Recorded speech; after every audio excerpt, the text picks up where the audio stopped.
දැන් මේ සමාජ ආයෝජන නිසිලෙස නොලැබුණු දරුවන්ට නේද මොකද මේ කියන එක අපි සාකච්ඡා කරමින් ඉන්නේ ඊළඟ එක්සාම්පල් එක තමයි ජිනී නම් දැරිය. ලියාගන්න ජිනී නම් දැරිය. ජිනී නම් දැරිය.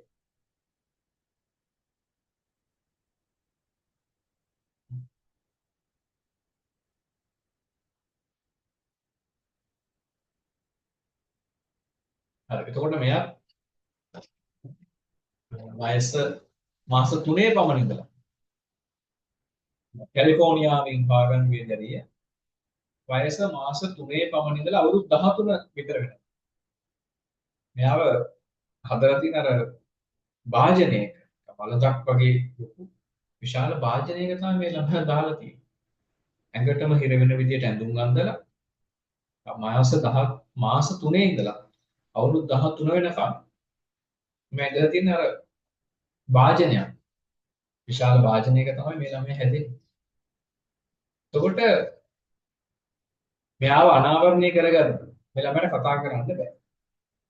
කතා කරන්න මේ හතන හැකියාව නෑ. හේතුව භාෂාවක් වෙන සංනිවේදනයක් වෙන නේද? අපිට කතා කරන්න පුළුවන් වෙන්නේ තනියෙන් ඉඳලා නේ. ඔයාව කාමරයක දාලා පොඩි කාලේ ඉඳලා තනියෙන් හැදුවොත් ඕනම එක්කෙනෙක් මේ කතා කරන්න බෑ. කතා කරන්න හුරු වෙන්න ඕන. මේ දැරියට කතා කරන්න බෑ. ඉතින් මෙයාව අර කතන පුහුණු භාෂා මේ කතන පුහුණු මධ්‍යස්ථානයකට යොමු කරන තෙරපිස්ට් කෙනෙක් ගාවට බැලුවාම මේ කතා කරන්න බැරි හේතුව කතා නොකර සිටීම. එහෙම නැතු එයාට අර දැන් සමහර ඉන්නවනේ අපි කියන්නේ ගොළුයි කියන. ගොළු නෙමෙයි. එහෙම ආබාධයක් නැහැ.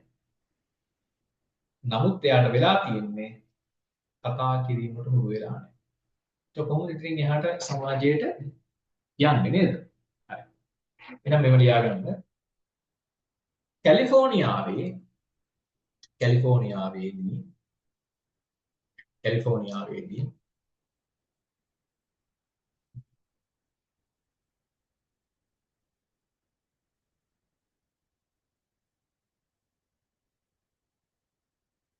කැලිෆෝනියාවේදී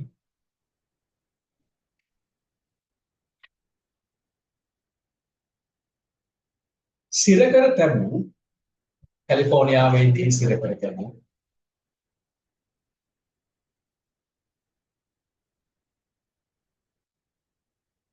ජිනී නම් ජිනී නම්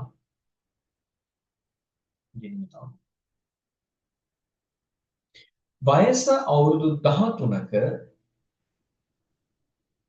ජිනී නම් වයස අවුරුදු 13ක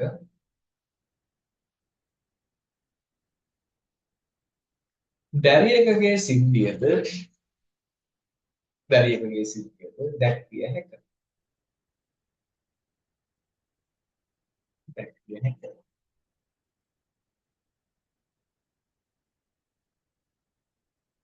ඇයට වයස මාස 3 පමණ සිට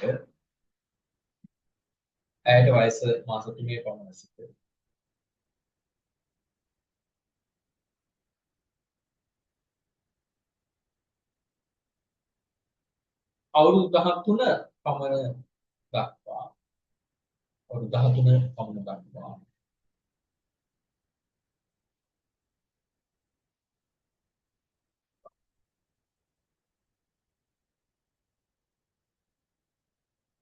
බලඳක හැඩැති වාචනයක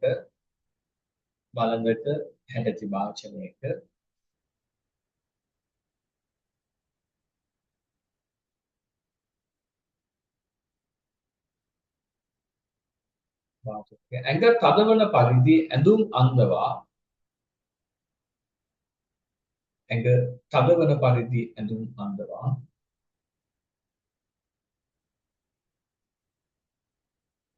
ඇඟ තදවන පරිදි ඇඳුම් අඳවා සිරගත කර සිටි දැරියකි.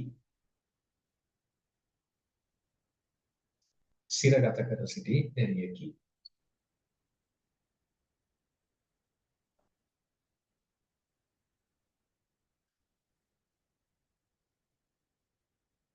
ඇයව අනාවරණය කරගන්නා විට ඇයව අනාවරණය කරගන්නා විට ඇයව අනාවරණය කරගන්නා විට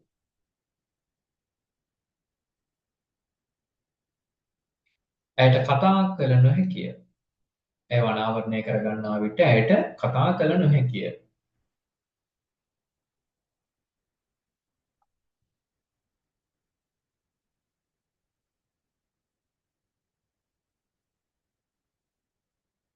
නමුත් ඇයව නමුත් ඇයව නමුත් ඇයව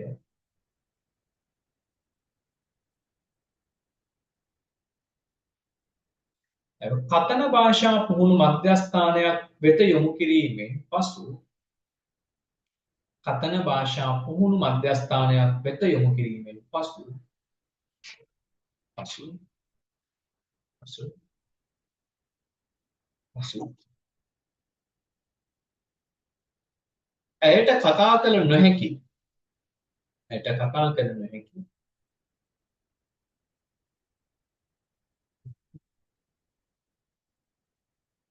ජීව විද්‍යාත්මක අඩුපාඩුවක් නැති බව ඇයට කතා කළ නොහැකි ජීව විද්‍යාත්මක අඩුපාඩුවක් නොමැති බව පෙනී ගියේය. ජීව විද්‍යාත්මක අඩුපාඩුවක් නොමැති බව පෙනී ගියේය.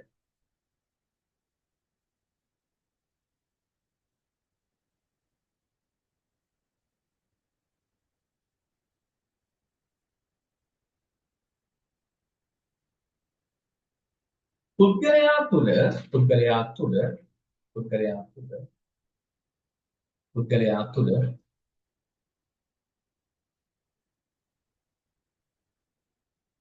මෙවැනි ව්‍යාධි චර්යාවලට හේතුව පුද්ගලයා තුළ මෙවැනි ව්‍යාධි චර්යාවලට හේතුව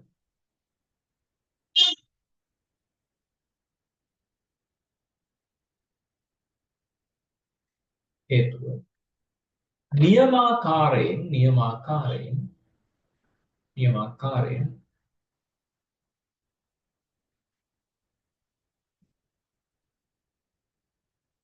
සමාජානියෝජනය නොවීමෙන් නියමාකාරයෙන් සමාජානියෝජනය නොවීමෙන්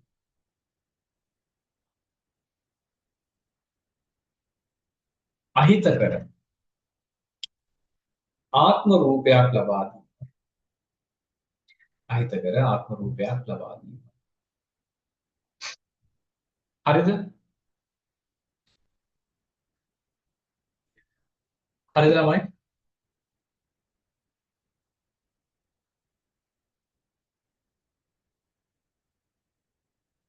නිදිද කට්ටිය?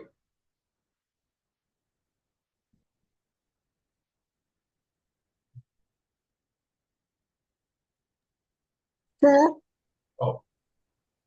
සර් අහිතකර ආත්ම රූපයකට පස්සේ මොකක්ද කියන්නේ? අහිතකර ආත්ම රූපයක් ලබා දීමයි. සමාජානියෝජනය නොවීමෙන් අහිතකර ආත්ම රූපයක් ලබා දීමයි. හරි. අපි ඔය දෙක සාතව එකක් ලියාගමු. හොඳයි. වැඩි වුණාට උරන්නේ නැහැ. කමලා. ඒක ලියාගෙන ඉන්දියාවේ කමලා නම් දැරිය.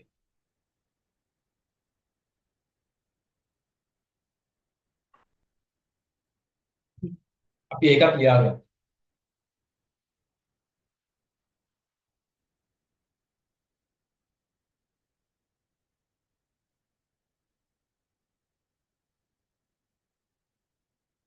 හරි. ඒක මෙහෙම ලියාගමු. ඉහතින් සඳහන් කළ ඉහතින් සඳහන් කළ ඉහතින් සඳහන් කළ ඉහතින් සඳහන් කළ ඇමරිකන් දැරියන් දෙදෙනාට අමතරව ඇමරිකන් දැරියන් දෙදෙනාට අමතරව ඇමරිකන් දැරියන් දෙදෙනාට අමතරව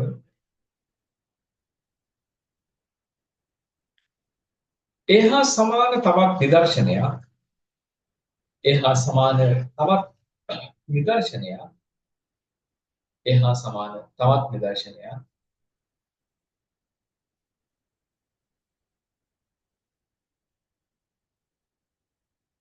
CN Shankar Rao CN Shankar Rao CN Shankar Rao Penwadi CN Shankar Rao Penwadi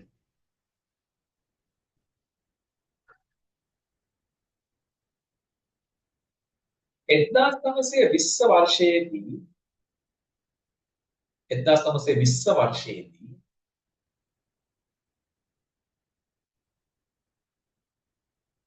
Hindu දරුවන් දෙදෙනෙකු සොයා ගන්නා ලදී. හින්දු දරුවන් දෙදෙනෙකු සොයා ගන්නා ලදී.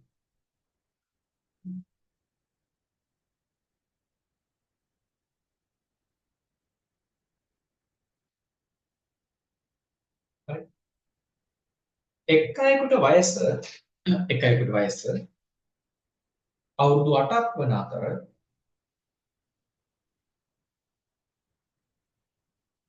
අයෙකුට වයස අවුරුදු 8ක් වන අතර අනෙක් දරුවාට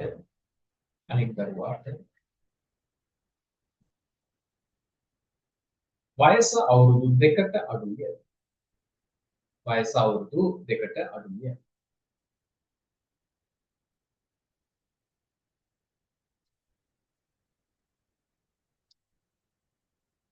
බාල දරුවා සොයාගෙන මාස කිහිපයකින් මිය ගොස් ඇත. බාල දරුවා සොයාගෙන මාස කිහිපයකින් මිය ගොස් ඇත.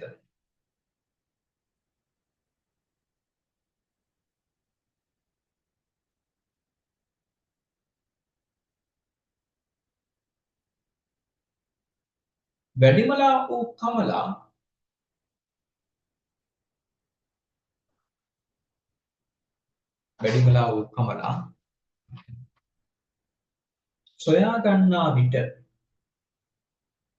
සොයා ගන්නා විට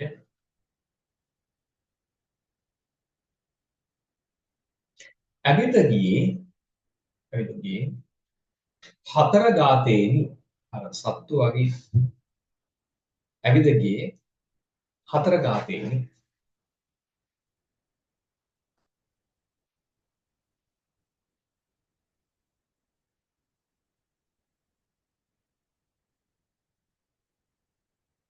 එසේම භාෂාවද නොහැකි විය.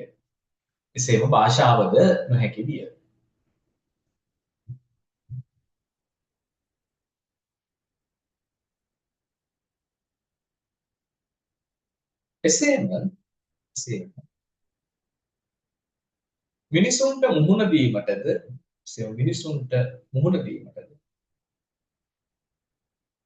විශාල ලැජ්ජාවක් දැක්වුවාය. එසේම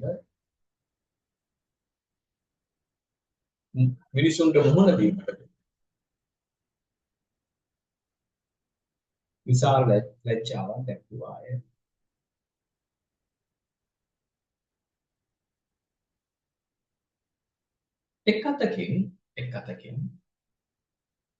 එක් අතකින් කමලාට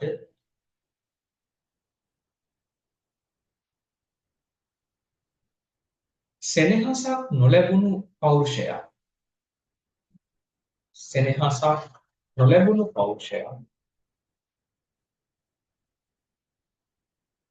හිමි වී තිබුණි.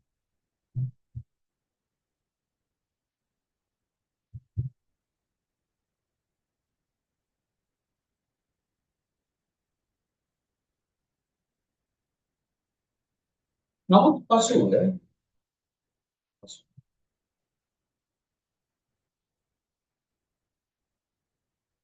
කමලා මූලික සමාජ චාරිත්‍ර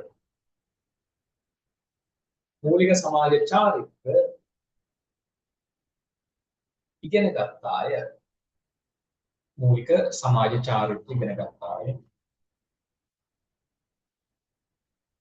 එනම්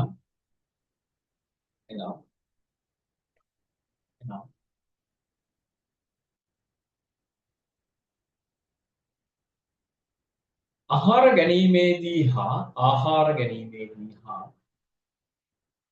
එනම් ආහාර ගැනීමේදී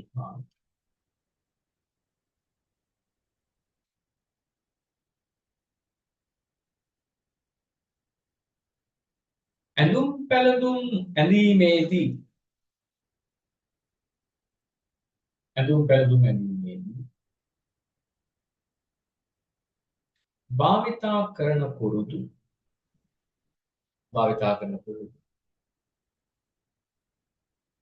චාරිත්‍ර වාරිත්‍ර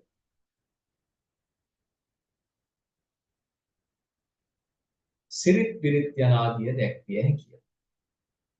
චාරිත්‍ර වාරිත්‍ර සිරිත් විරිත් යන ආදිය දැක්විය හැකිය.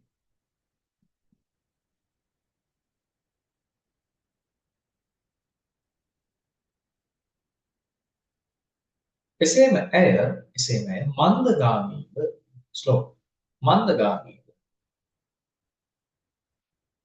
කතන පුහුණුව වර්ධනය කරගෙන තිබුණි. කතන පුහුණුව වර්ධනය කරගෙන තිබුණි.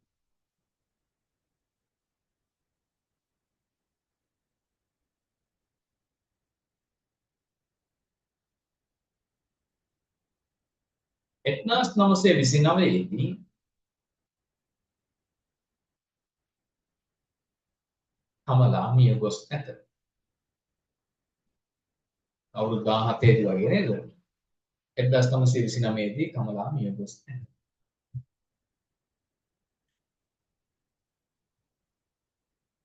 right. අපි තව පොඩ්ඩක් ලියාගෙන මේක අවසන් කරමු. තව ටිකයි. ඒතකොට සමාජ ආයෝජනය කියන්නේ ප්‍රධාන මාතෘකාවක් කොහොමද හොඳට මතක තියාගන්න. ලකුණු 20ක ප්‍රශ්නයක් එන්න පුළුවන් කොටසක් මේ. හරිද? මේ දවස් දෙකකට කරේ ලකුණු 20ක ප්‍රශ්නයක් එන්න පුළුවන්ම කොටසක් සමාජ නියෝජනය. හොඳට බලා ගන්න, තව තොරතුරු එකතු කරගන්න, පොත් කියවන්න, පාස් පේපර්ස් අරන් බලන්න කොහොමද මේ ප්‍රශ්න අහලා තියෙන්නේ කියලා. මේකට සූදානම් වෙන්න. අලුත් තැනක ලියා ගන්න. අවසන් ටික ඉහත උදාහරණ වලින් පෙනී යන්නේ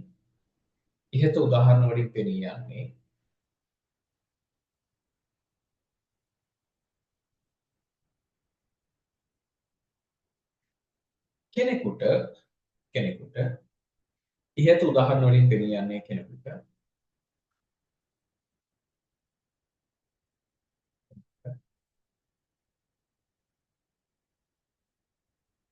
සමාජ අන්තර්ක්‍රියා පැවැත්වීම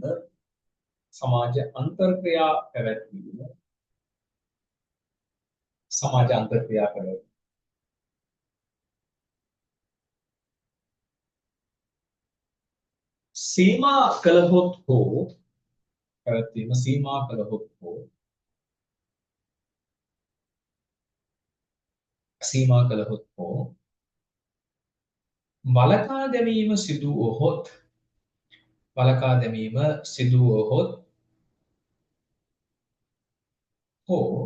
වළකා දැමීම සිදු වුවහොත්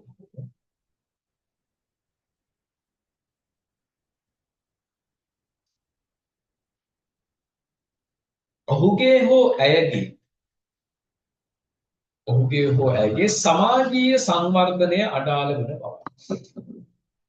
හෝ ඇයගේ සමාජීය සංවර්ධනය අඩාල වන බවයි.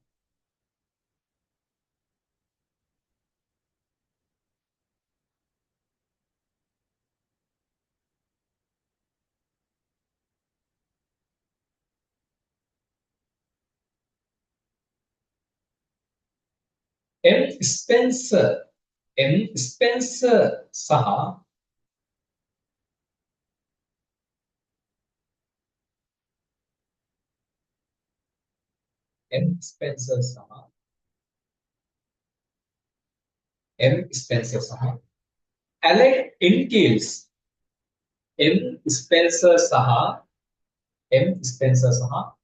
Alec Ingalls Alec Ingalls දක්වන්නේ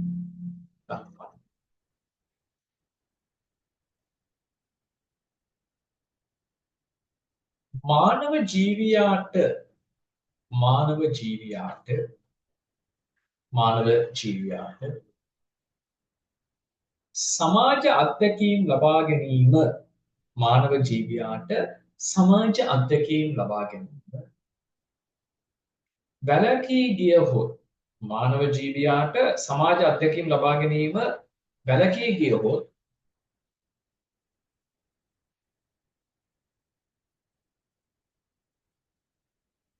සමාජ අත්දැකීම් ලබා ගැනීම වැළකී ගියහොත් ඔහු මේච්ඡේකු බවට පත්වනවා පමණක් නොව මේච්ඡේකු බවට පත්වනවා පමණක් නොව ඔහු මේච්ඡේකු බවට පත්වනවා පමණක් නොව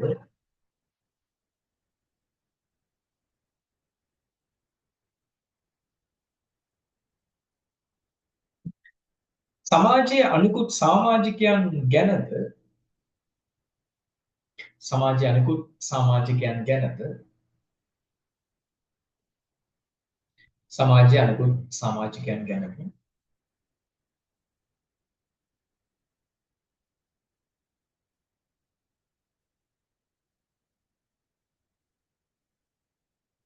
හැඟීමක් දයාවක් නැති හැඟීමක් දයාවක් නැති අසංවේදී පුද්ගලයෙකු බවට පත්වන බවයි. බවටද පත්වේ. හැඟීමක් දයාවක් නැති අසංවේදී පුද්ගලයෙකු බවටද පත්වේ.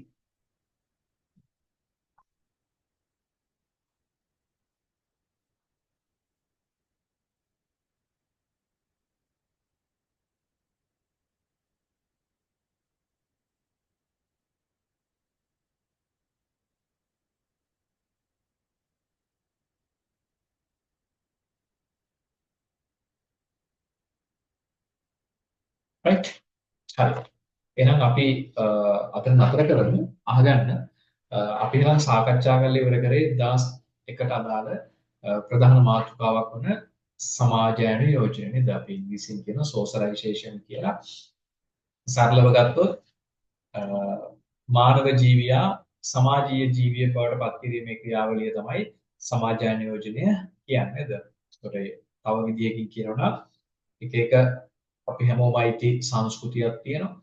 ඒ සංස්කෘතිය පවරා දීම තමයි සමාජායන යෝජන ක්‍රියාවලිය තුළ වෙන්නේ. එක් එක් සමාජවල මේ සමාජායන යෝජන ක්‍රියාවලිය කරන්න ඒගොල්ලන්ට ආවේනික වෙච්ච ක්‍රම සහ විධි තියෙනවා. සමාජායන යෝජනයේ ප්‍රභේද ගත්තොත් ප්‍රධාන එක ප්‍රාථමික සමාජායන යෝජනය. මූලික මේක අපේ පෞරුෂය දැන් පේනව නේද? කමලා ගත්තත් ජිනී ගත්තත් එනා ගත්තත් මේගොල්ලෝ නොලැබුණේ ප්‍රාථමික සමාජයන යෝජන. ඒකට අර උගන්වන්න ගත්තට ඊළඟට වයස ගිහිල්ලා හරි අමාරුයි. මේ සමාජෙට හුරු කරන්න. පේනවනේ නම් මේ උදාහරණ වලුත් පේන්නේ ප්‍රාථමික සමාජයන යෝජනය නම්බර් 1. අරගත්ත ඕනේ. නමුත් ප්‍රාථමික සමාජයන යෝජනය නැතුව ද්විතීයික සමාජයන යෝජනය දෙන්න ගියොත් පෞරුෂ අඩුපාඩු තියෙනවා. ප්‍රාථමික සමාජයන යෝජනය ද්විතීයික සමාජයන යෝජනය ගැන ඉගෙන ගත්ත සමාජයන යෝජන කාරක මතක තියාගන්න ඒජන්සිස් කියන වචනේ ඊළඟට වැඩිහිටි සමාජයන යෝජනය පුනර් සමාජයන යෝජනය සාමග්ග සමාජයන යෝජනය ප්‍රභේද කීපයක් අපි සාකච්ඡා කළා සහ ඔන්න සමාජ විද්‍යාඥයෝ හොයාගත්ත කේස් ස්ටඩිස් කීපයක උදාහරණයක් අපි ලියාගත්තා ඇනාජිනි කමලාවැනි අය ගැන උදාහරණයක්. ඒකට තමන් හොඳ උත්තරයක් ලියාගන්න ලෑස්ති වෙනුනේ මේ සමාජයන යෝජනය පිළිබඳව සටහන මතම යැපෙන්නේ නැතුව තව පොත් හොයාගෙන පොත් කියවලා තව කරුණු තියෙනවා ඒවත් එකතු කරගෙන තමයි මේක ලියන්න ඕනේ. ඒකට අපි ලබන සතියේ අලුත් මාතෘකාවක් කතා කරමු. අලුත් එකක් කියන්නේ මේ සමාජයන යෝජනයේ කොටසක් නෙමෙයි මේක අලුත් ලෙසන් එකක්. ලියා ගන්න ටොපික් එක තත්ත්වය හා කාර්යභාරය. ඒක කතා කරමු. තත්ත්වය සහ කාර්යභාරය. අර ඉංග්‍රීසියෙන් කියනවා අපි මේ role and status and role. තත්ත්වය status කාර්යභාරය කියන role. තත්ත්වය සහ කාර්යභාරය එක ප්‍රධාන මාතෘකාවක් ඕගොල්ලන්ට හම්බ වෙන අපි ලබන සතියේ තත්ත්වය සහ කාර්යභාරය ගැන එහෙනම් මොකද අහන්න ප්‍රශ්න තියෙනවද? අහන්න දේවල් මොකද තියෙනවද?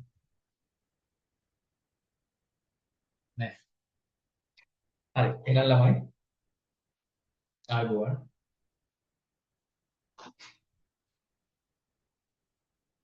ආයුබෝවන් සර්.